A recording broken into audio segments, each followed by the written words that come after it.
Chelsea from Growing Forward Therapy. Chelsea is an occupational therapist that has been working in pediatrics since 2014. She has worked with a variety of children and abilities and has seen firsthand how important it is to build a good foundation early on in development, starting from birth with Tummy Time. She is passionate about empowering parents to connect with their children and to feel confident in supporting all areas of development. She has a 3-year-old daughter, a son on the way in October. Congratulations, Chelsea. And is married to her college sweetheart, who I believe is a pilot, Chelsea. I hope I said that correctly. So I'm going to pass it over to Chelsea. Just keep in mind, as Chelsea's presenting, if you have any questions for her, toss them in the chat. If you have any questions for Dr. B or Jackie, you can also toss those into the chat and we'll save them for later. Chelsea, it's all yours. Thank you. And thank you guys for having me tonight. I'm going to give a little bit of a background behind why we even need to talk about tummy time. So in the 90s, there was the Back to Sleep campaign. And since that campaign has started to reduce SIDS, it was supposed to be a 2-part campaign with Back to Sleep and Tummy to Play. And that Tummy to Play portion was dropped.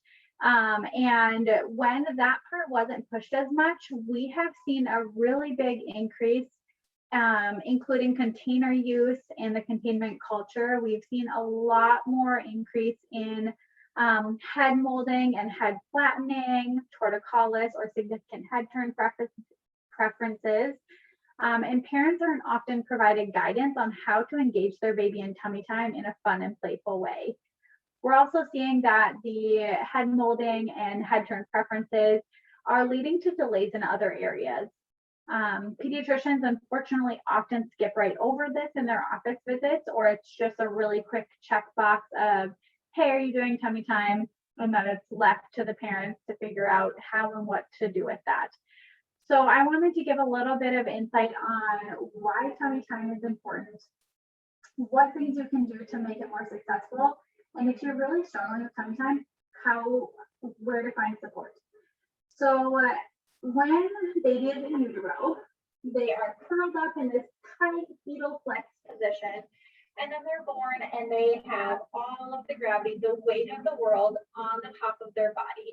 And that's really challenging to know how to move your own body when it comes to that. So tummy time helps them uncurl from that fetal flex position.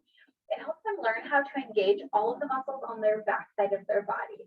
While you were curled up in that fetal flex position, all of these muscles weren't really engaging, flexing, moving. So it helps them learn how to engage all of these extensor muscles on the backside of their body. Tummy time helps you learn to lift your head, turn your head, get good head and neck control. Use your hands and your shoulders for weight bearing, for pushing through. Tummy time is also really important for developing your vision. You learn to shift your focus from close up to far away and to gaze around, pairing your hearing with your vision. There's a lot of things that play into it. That's just a short list of lots of things that tummy time helps with. And it's a really important piece of building a foundation for development in all areas. If you're finding that your baby or babies have a hard time in tummy time, try to remember that babies aren't haters. So some people say, my baby hates tummy time. Babies really have very few preferences starting off. A lot of it has to do more with, are they uncomfortable?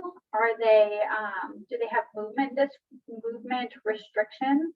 And is that why they're really struggling in tummy time? Because if they are having discomfort there, if they don't have good range of motion, that's going to impact how they can be in any position.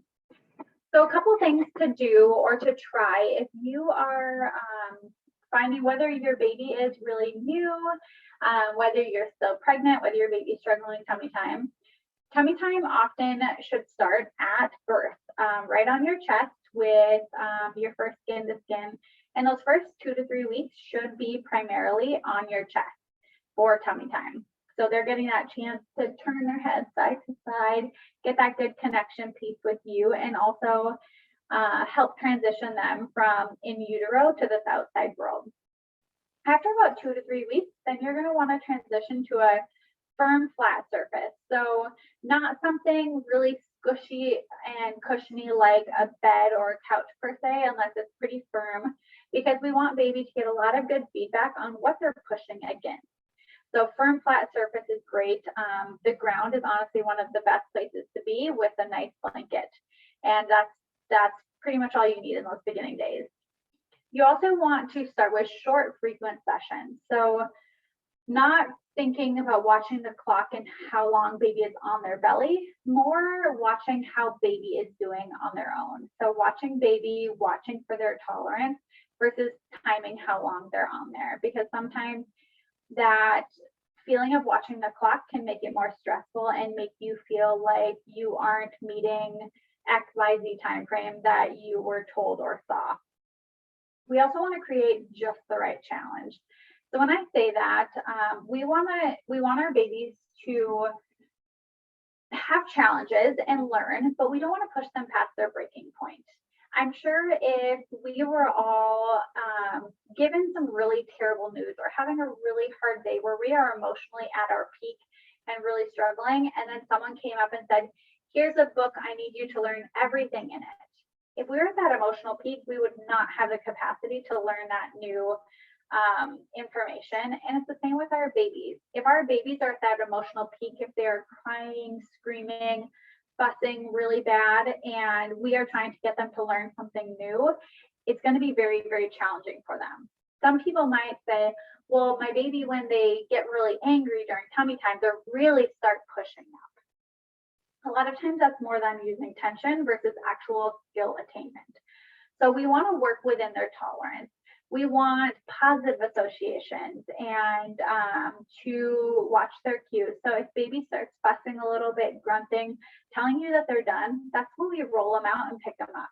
I would rather have baby in tummy time for 5 seconds at a time, several times throughout the day, than one 10-minute session, because even if they're only on their belly for those 5 seconds before they start getting fussy, that's still a really good learning experience for them. We also want to try and avoid just crying in general in tummy time. Once again, positive associations are best, because that's going to reinforce them wanting to do that and building on their tolerance later on. When you're going in and out of tummy time, you want to roll in and out of tummy time. So instead of holding baby and then setting them on the ground on their belly, you want to lay them on their back and you want to roll them in. Now, it is okay if baby rolls over their arm. You don't have to lift up their body. I usually encourage parents to roll with one hand, because it's really going to force you to let them roll over their body. It's really beneficial and powerful for them to roll over all of their body parts, including their arms, including their hips, their belly, so that they can learn to feel what all of those parts are. So roll them in. When you are noticing that they're starting to reach their limit, tuck their arm in and roll them back out and pick them up and love on them. If you're finding that just a firm, flat surface on the ground is really challenging for your baby, or you're wanting something a little bit newer, you can do tummy time over your lap, across your legs, or you can do tummy time with your legs bent up and baby. I may not be super big on the screen, but you can probably see me a little bit. So you can do tummy time over your lap like this.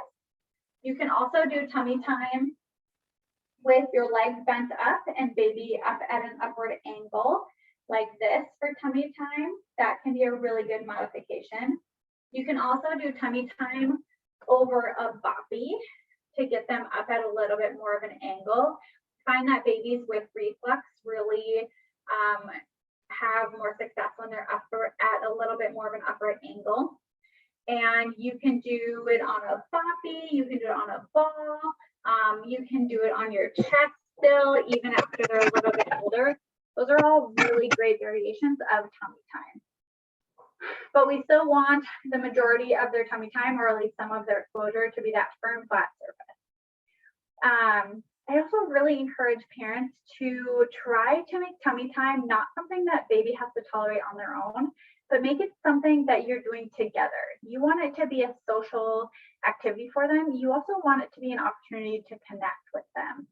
I love encouraging families, especially If you have a non-birthing or a non-feeding partner, so usually siblings can also come into play here, or your partner. If you are nursing baby, you typically automatically have that connection because you have that time set aside just for you two. And that can be hard for the other partner to make those connections as often, especially in the early days. So having the non-feeding partner or having siblings get down on their level and do tummy time, have that as a chance to connect, can be really powerful, as well as you, because you are their biggest motivator, you are their comfort, and having you down on their level will also be making it a lot more enjoyable for them. As they get a little bit older, you can use tummy time to facilitate crawling, facilitate army crawling or inchworming around the blanket. You can put your hand at their foot and let them push off of you and try and figure out, how do I move my legs? How do I move the rest of my body? So you can use it for that too. Initially, you want to place toys really close to them so that whether it's in their hands, right next to their hands, so they're working on their reaching and their grasping skills. As they get older, they start pushing up more. You can spread the toys out a little bit and kind of put it in a circle around them and try and get them to move towards your toys so that it can make it a little bit more fun for them and create a little bit more challenge. And then lastly, you want to try and limit container use. Usually about 10 to 15 minutes at a time is the recommended amount. We want to limit that container use because babies need unrestricted movement against gravity throughout the day in order for optimal development, in order for them to integrate their primitive reflexes and learn how to use their body. And so if they are frequently held in one position, it's hard for them to explore a lot of movement and have that volitional movement on their own. Container use is also linked to increased rates of head turn preferences and flat spots. So getting them off the back of their head, on their belly, lifting and getting that head and neck control can be really wonderful.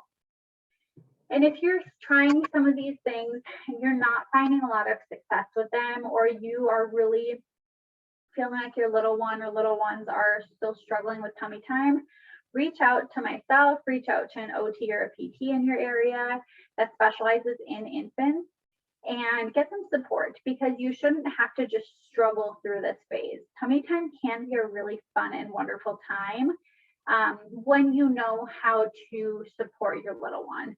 And remembering that usually if there's any sort of challenge, it's usually not because they dislike it, it's because they're uncomfortable. And so there's a lot of ways that we can help make baby more comfortable. If that's something that you're struggling with, I'd be more than happy to provide support. Like Stephanie said, we do offer some tummy time groups, which are not only a great way to learn how to support your baby, but it's also a really good way to build community and meet other parents in the same stage. So with that, if anyone had questions. Awesome. Thank you so much, Chelsea. Every time you talk, I always find it so informative and so helpful. So we have a couple private messenger questions, then a couple that have been typed into the chat. So one mama wanted, can you define what is container use? Because you talked about like really limiting container time. So what would be defined as container time? Such a good question. So a container is anything that holds baby in one position. So think of anything with straps, buckles, holding them in one position if it has a harness. Now, I don't really consider baby wearing a container, so that may have straps or buckles. I wouldn't consider that in this category. But usually your swings, your chairs, your bumbos, mama maroos, things like that, jumpers, all those things that hold baby in one position where they can't get in and out of it on their own. And then a follow up to that one, Chelsea, if someone is using containers, what would be like a good amount of time to like limit container time to? Yeah, so I really like to encourage about 10 to 15 minutes at a time, and then watch how your baby is looking in those positions. So if baby looks slumped over, if they look like their head is coming down, if they're falling asleep, especially when you get to like upright containers, like things that they're sitting up in. Watch their posture. If they're starting to slump over, that's usually a sign, and that could be before 10 minutes. That's usually a sign that baby needs probably a different position. And keep in mind that I'm not saying never use containers, because we all need to go to the bathroom sometimes and feed ourselves and sit down for a minute. I'm not saying you can't do any of those things, but using them wisely throughout the day, and kind of planning for that. And then the rest of the time trying to do more floor time, baby wearing, other things like that, where baby is in different positions. Thanks, Chelsea. One mama wants to know, at what age, what month, what week should you start tummy time? Good question. So for newborns, we love when you start tummy time right at birth. Put that baby on your chest, have them do skin to skin with you. That is tummy time. As far as tummy time on the floor, usually after about 2 to 3 weeks, you can start doing tummy time on the floor or on a firm, flat surface, and just working within their tolerance. So those early days, baby's probably going to do a lot of resting on their belly when you roll them in, or they might have shorter tolerances, and that's totally fine. Just working within where they are at and kind of meeting their needs. But yeah, start at birth just on parents' chest. Those first few weeks will mostly be on your chest, and then you can move to the floor. Awesome. This is kind of a good follow-up to that one, Chelsea, because this is the opposite type question, which is there a such thing as too much tummy time? Like if a baby's not struggling, not crying, if so, like what should be the maximum time spent in tummy time per day? No max. If your baby never wants to be on their back, like if they're uncomfortable on their back and so they only are comfortable on their tummy, we want babies to be comfortable in all positions. So if it's a matter of baby hates being on their back and is only happy on their tummy, I might want to explore that a little bit and figure out, why aren't they comfortable here? However, there is no such thing as too much tummy time. If your baby is happy and content there, and engaged, go for it, because baby's going to need tummy time to develop all of those foundational skills to learn how to get themselves up off the ground. So more the better, but work with what you've got. Awesome. Chelsea, this mama wants to know, if their baby rolls over to their back, should they roll them back into tummy time? Good question. So depending on the age, you will see that your babies will roll in and out really quickly of positions. Usually I take a few seconds to play with them, talk with them, make faces, and then try and roll them back in. But if you have a baby who's rolling off their belly pretty quickly, you're going to find that it's very repetitive on you having to roll them in. I try to find different novel toys that they might like to keep them on their belly, that they only have access to when they're on their belly. So not ones that lift up or anything like that. Propping like a mirror on a vertical surface so that they have to be up on their belly to look at it, because it's harder to look at on their back. So using stuff like that, like prop up a book, prop up a mirror, so that it tries to encourage them to be on their belly.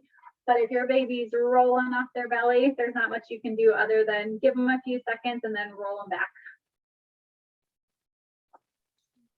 Awesome. And then Chelsea, this is really my question, even though I know the answer, but because when you taught it to me, it really impacted my tummy time.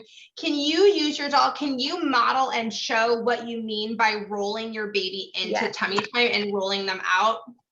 Absolutely. So when I say roll in and roll out, I literally mean baby's here, and I'm going to put my one hand on their hip and I'm going to roll baby onto their belly. This does not have to be a fast and furious thing.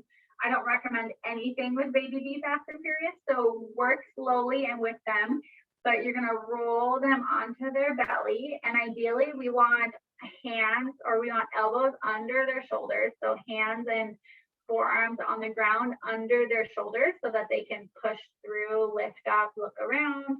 And then when they are showing that they're done, whether that's grunting or fussing or vocalizing more, you can tuck that elbow under, because we don't want to try and roll over an open arm.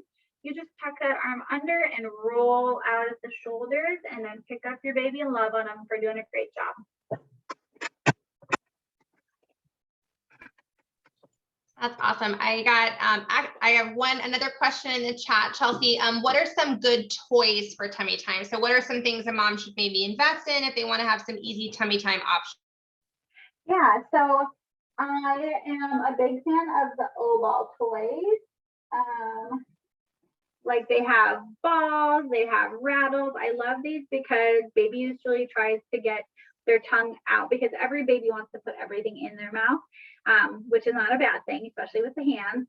But we also want to encourage the tongue coming out of the mouth to strengthen and to do some good motor planning. And so the O-Ball, they usually try to get their tongue into the toy. So this is a good one. It's also easy for them to grab because they can get their fingers wrapped in here. So O-Ball toys are good. I love my mirrors. So this is the Sassy mirror. And it has some different things that jingle and make noise. Using basically anything that rattles or makes noise. These ones, the squish ones, are really good. Yes, Stephanie, I'm glad you like that mirror too. The squish toys are good because they're fun and they make noise if you prefer wooden toys.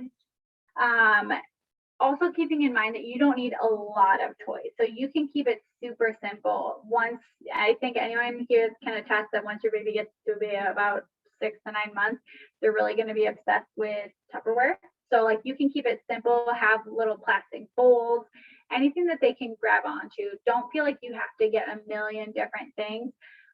Anything with tags they normally really like and will end up wanting to explore a lot later on too. Awesome, Chelsea. I have one more DM here from a mama. She says she knows you focus on pediatrics, but do you have any recommendations for moms and maybe behaviors or things that they should think about? Yeah, absolutely. So, and tell me if this is not what you're asking, but a lot of times for moms, I like to really focus on ergonomics and setting yourself up for success. So making sure your positioning is good because I'm asking you to be on the ground with your baby. I'm asking you to get down there on their level with them. And that can be hard in our postpartum bodies when we have relaxin in our system still, we may not be super stable in our core. So trying to protect your body as much as possible. Right now I'm sitting with a back support for my chair. So sitting up against something when you're on the floor so that you're not rounding your back forward. So giving yourself something on your lumbar space, so on the very bottom part of your back to give yourself some support to sit upright. Protecting your hand. This is my number one recommendation for moms is protect your hand as much as possible. So avoiding the L position. So this is a no-no. Try and keep that thumb tucked in.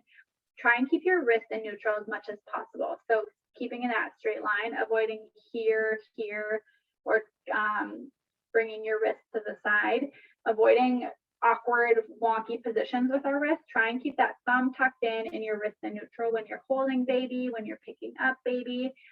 And then lastly, trying to keep good posture. So chin stacked over shoulders or ears stacked over shoulders, over hips, and trying not to be rounded. So that could mean giving yourself some pillows, doing reclined or laid back feeding, laying back with baby, bringing baby to you versus you to baby.